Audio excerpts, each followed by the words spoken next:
Paris Olympic 2024 में जब मनु भाकर ने मेडल जीता तब पूरा देश खुश था, पूरा देश एक था।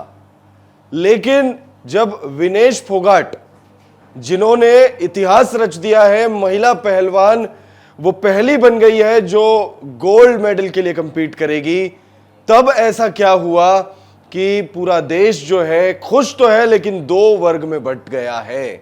पूरा देश विनेश फोगाट को बधाई देने के साथ साथ ये भी कह रहा है, कुछ लोग ये भी कह रहे हैं कि मोदी हार गए, नरेंद्र मोदी देश के प्रधानमंत्री हार गए। अब आप सोचिए कि पेरिस ओलंपिक में हमारी महिला पहलवान सिल्वर मेडल पक्का कर लेती है, गोल्ड मेडल के लिए वो लड़ने वाली है। 8 अगस्त 12:45 वो इतिहास रच सकती है, वो फाइनल में पहुंच चुकी है 50 किलोग्राम फ्री स्टाइल कैटेगरी में। तब भारत में बहुत सारे लोग, कुछ वर्ग ऐसे भी हैं जो ये कह रहे हैं कि भाई मोदी हार गए। पूरी खबर क्या है, क्यों लोग ऐसा कह रहे हैं, सब कुछ आपको बताएंगे। आपने भी सोचा ही होगा कि ऐसा क्या हो रहा है कि लोग ऐसी ऐसी बातें कह रहे हैं। वीडियो को आप एंड तक जरूर देखिएगा, वीडियो पसंद आए तो इसे लाइक भी जरूर कर लीजिएगा। भारत की स्टार महिला पहलवान विनेश फोगाट इतिहास रच देती है। पेरिस ओलंपिक 2024 के 11वें दिन भारत के लिए काफी अच्छी न्यूज आती है, जिसमें से एक न्यूज विनेश फोगाट के रूप में आती है। विनेश फोगाट पहली बार 50 किलोग्राम फ्री स्टाइल कैटेगरी में भाग ले रही हैं और उन्होंने अपने पहले ही मुकाबले से इतिहास रचना शुरू कर दिया, जब प्री क्वार्टर फाइनल मुकाबले में उन्होंने यूई सुजुकी को हरा दिया। वो महिला पहलवान जिसने हार का मुंह नहीं देखा कभी, वो महिला पहलवान जिसने टोक्यो ओलंपिक 2020 में बिना एक भी पॉइंट गवाए गोल्ड मेडल जीता। उसके बाद क्वार्टर फाइनल मुकाबले में एक जीत, सेमीफाइनल मुकाबले में एक जीत और अब फाइनल मुकाबले में गोल्ड मेडल के लिए वो कंपीट करेंगी। पूरे देश को खुश होना चाहिए और पूरा देश खुश है भी, लेकिन देश जो है वो दो हिस्सों में बंट गया है। एक हिस्सा खुश है कि हमारी बेटी फाइनल में पहुंच गई है, हमारी बेटी गोल्ड लाएगी और भारत की झोली में शायद पहला गोल्ड आएगा। टचवुड, हर कोई यही चाहता है कि भारत की झोली में पहला गोल्ड आ जाए, गोल्ड की बोहनी जो है वो शुरू हो जाए, बोहनी हो जाए। लेकिन कुछ वर्ग ऐसा भी है जो नरेंद्र मोदी हार गए ऐसी बातें कह रहे हैं, सोशल मीडिया पर ऐसी ऐसी बातें लिख रहे हैं। कुछ ट्वीट्स भी आपको हम पॉलिटिशियंस की दिखाएंगे, राजनेताओं की दिखाएंगे, जिससे आप समझ पाएंगे कुछ हद तक। दरअसल कुछ वक्त पहले विनेश फोगाट समेत देश के टॉप रेसलर्स धरने पर बैठे थे, सड़कों पर बैठे थे रेसलिंग फेडरेशन ऑफ इंडिया के उस वक्त के चेयरमैन बृजभूषण शरण सिंह के खिलाफ, और वो बहुत सारे आरोप लगा रहे थे। बहुत ज्यादा तादाद में लोग जो है रेसलर्स को सपोर्ट कर रहे थे और सपोर्ट इस वजह से भी कर रहे थे क्योंकि लोगों का यह मानना है कि भाई रेसलर्स को मैदान पर जंग लड़ना चाहिए, रेसलर्स को प्रैक्टिस करनी चाहिए, ना कि वो सड़कों पर आ जाए।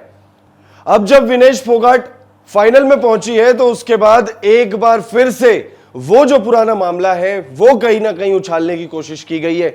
सबसे पहले हम आपको बताते हैं कि भाई जो कुछ बधाई संदेश आए हैं, उन बधाई संदेश में किस तरीके की बातें की गई है, पहले वो समझने की कोशिश करिए।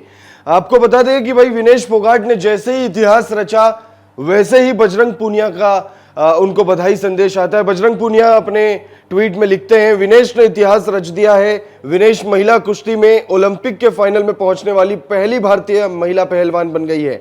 आज सब भारतीयों की आंखों में आंसू है। ये देश की बेटियां हैं जिन्होंने हमेशा ही देश की शान बढ़ाई है। जिन लोगों ने हमेशा इन बेटियों की राह में कांटे बिछाए वे कम से कम इन बेटियों से सबक लेंगे और आगे इन बेटियों की राह में कांटे बीजने से बाज आएंगे। उसके बाद विपक्ष के नेता राहुल गांधी, कांग्रेस के बहुत बड़े नेता राहुल गांधी ने विनेश फोगाट को बधाई देते हुए लिखा, एक ही दिन में दुनिया के 3 धुरंधर पहलवानों को हराने के बाद आज विनेश के साथ साथ पूरा देश भावुक है।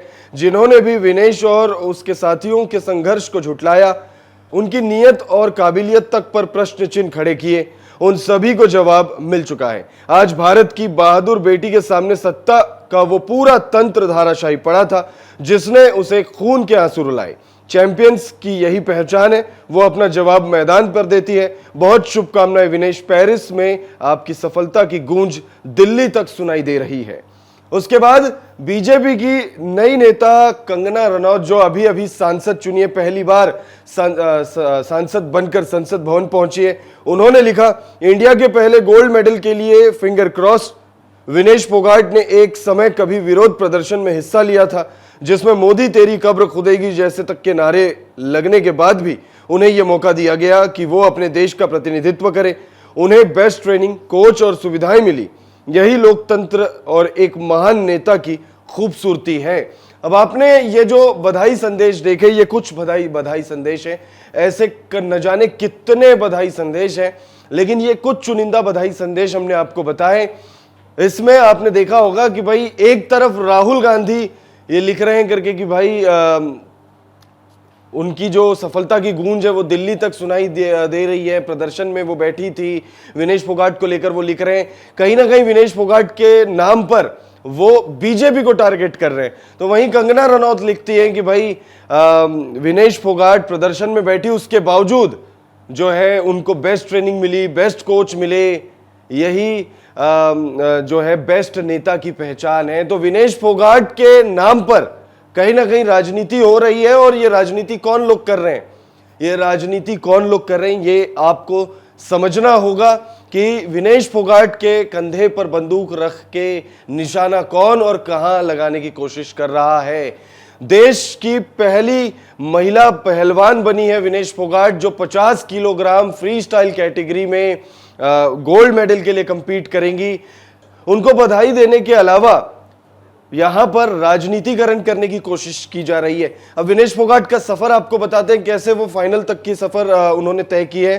तो विनेश फोगाट का फाइनल तक का सफर बहुत ही निराला था। अपने पहले ही मुकाबले में उन्होंने दुनिया की नंबर 1 और डिफेंडिंग चैंपियन जापान की यूई सुजुकी को शानदार तरीके से हराया। सुजुकी टोक्यो 2020 खेलों के बाद से अंतर्राष्ट्रीय प्रतियोगिता में कभी नहीं हारी थी, लेकिन यहां वो ऐतिहासिक उलटफेर में फोगाट से हार गई। इसके बाद फोगाट ने क्वार्टर फाइनल में यूक्रेन की ओक्साना लिवाच को मामूली अंतर से हराकर आगे कदम बढ़ाया। विनेश फोगाट ने मंगलवार को महिला 50 किलोग्राम फ्री स्टाइल इवेंट के सेमीफाइनल में क्यूबा की रेसलर यूस्नेलिस गुजमैन को 5-0 से करारी शिकस्त दी। अब विनेश का फाइनल 8 अगस्त 12:45 पर खेला जाएगा। पूरा देश पहले गोल्ड की उम्मीद उनसे लगाए बैठा है। आप कमेंट करके बताइएगा, विनेश फोगाट क्या इतिहास रच पाएगी।